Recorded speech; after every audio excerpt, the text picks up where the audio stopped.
Hey, so this has been a really long time coming. This is Cattleya hippodamia crossback with Cattleya clandiae. And the cross, I believe, is called Cattleya Teresa Ricci. I just love this one. I used to have this one, and the new growths were just rotting away, and I don't know what it was. I don't know if it was fungus. I don't know if it was just some other kind of ailment, but I ended up getting rid of that old one, and this is the new one. Both of these plants came from Gold Country Orchids. This is a cross that they've had available for a couple of years, and I would buy another one, but it takes a long time for those plants that they send to mature. They are listed as blooming size on the website, but it took me about a year and a half to bloom this one after I bought it, so I don't think they're really quite as advertised. This one, the form on it is a little cupped. As you can see, the petals and sepals are cupped in, but I wonder if this is going to improve on another blooming, because there's leaves and all kinds of obstructions to this particular flower. But you know what? I don't really mind that the form isn't the best, because the coloration on this and the shape of the lip and that contrast that's going on here is really great. And it's only been open for a day, and there's a bit of a fragrance developing. This one's mostly fragrant at night due to the Brassivola influence, but I do believe she'll be fragrant other times of the day as well. As we can see, she is in that hydroponic method that I favor so much. I have some active roots going on. There is staining, but it's still quite easy to tell when this one needs water. And I also attached onto it this extra Tupperware, and I have a root kind of growing on into that extra Tupperware as well. As you can see, the plant itself is quite large for this being a first bloom, so I'm not really sure what's up with that. The last one of these I had bloomed on a significantly smaller plant. I also was growing it in just pure hydrogen at the time, so maybe that's what the difference is. Maybe growing it more traditional is what helps it to bloom a little sooner. But I don't want to grow this one in a more traditional way with inorganic media, because the last time I did that in a large pot that this one would need, the growths did start to rot, and I'm thinking it's a issue of too much moisture combined with the happy sap and other things going on. Well, on to the rest of the show. I am going to do some repotting here in a second, so bear with me while I do that. Hey there, orchid people. I'm still recovering from a horrible knee injury that I sustained, and by recovering I mean I need surgery. I tore my ACL. So it's been hard for me to make videos, and I know you're used to me not really making a whole lot of videos at the same time because I work a crazy job as well.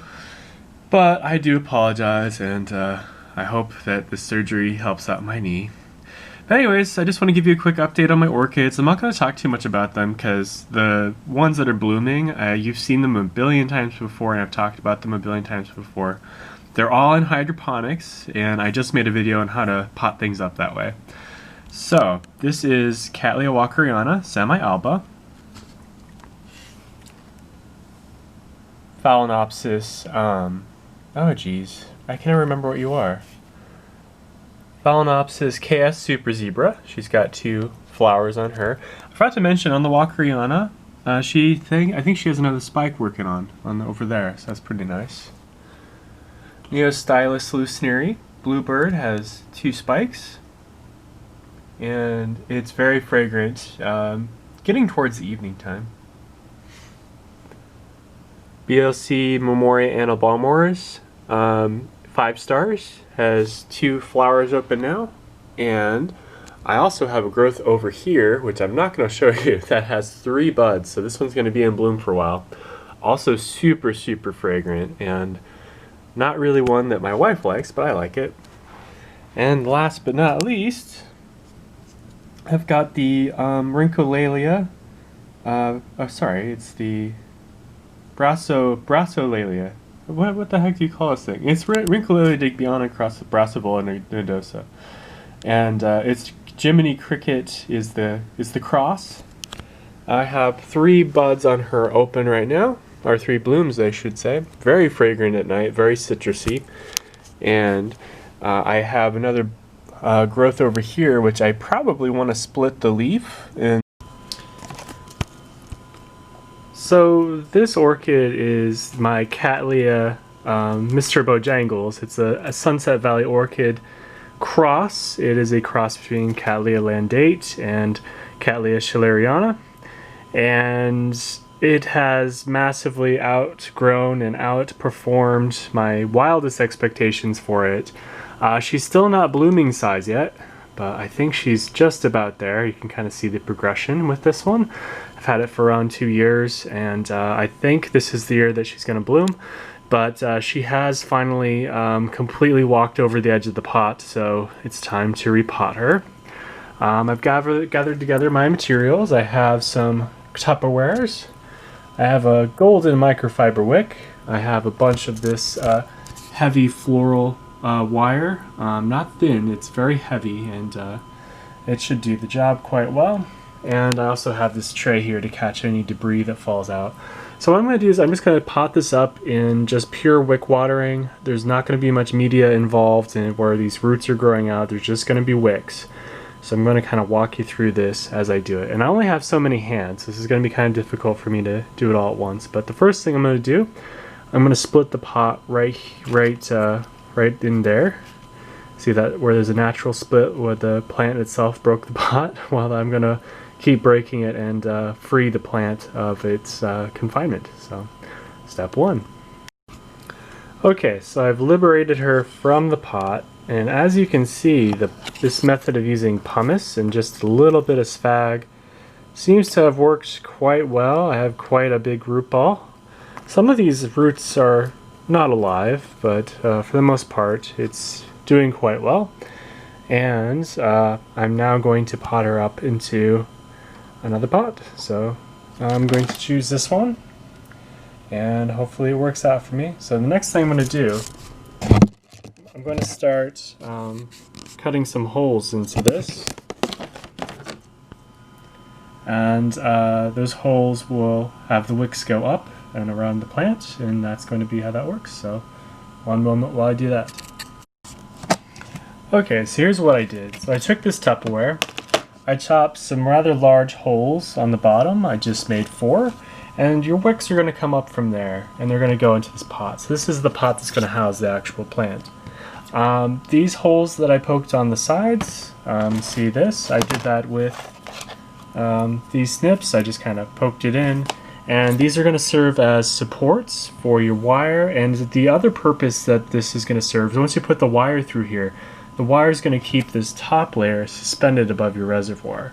So, the next step is, I know this sounds like travesty because, you know, you don't want to cut Cattleya roots, but these roots are quite unmanageable. They're quite large, and they're not really going to fit easily into my container. So what I'm going to do is I'm going to have to trim a few of these just so that it fits in my container and allows room for other growths to make roots. So we're going to make some sacrifices, and we're going to make this work. So, because my other option is to put her in here, and I just don't think that's going to work out very well, because yeah, if you look at this, yeah, these roots will easily go fill up that container, and I just don't want that. So what I'm going to do is I'm just going to trim some of these roots, and we're going to start to fit her in here. And what we're going to do is we're going to wrap these wire around the pseudobulbs of the plants, and we're going to slip it on through these holes. So I'll come back in a second. Okay, I lied. So here's what I did first. I actually cut my microfiber wicks into strips, and I'm using 8 strips of microfiber total, because I don't want to chintz out on that, because if you chintz out on it, your plant might dehydrate. And as long as we let these dry out perfectly for a long time, your Cattleya will do just fine.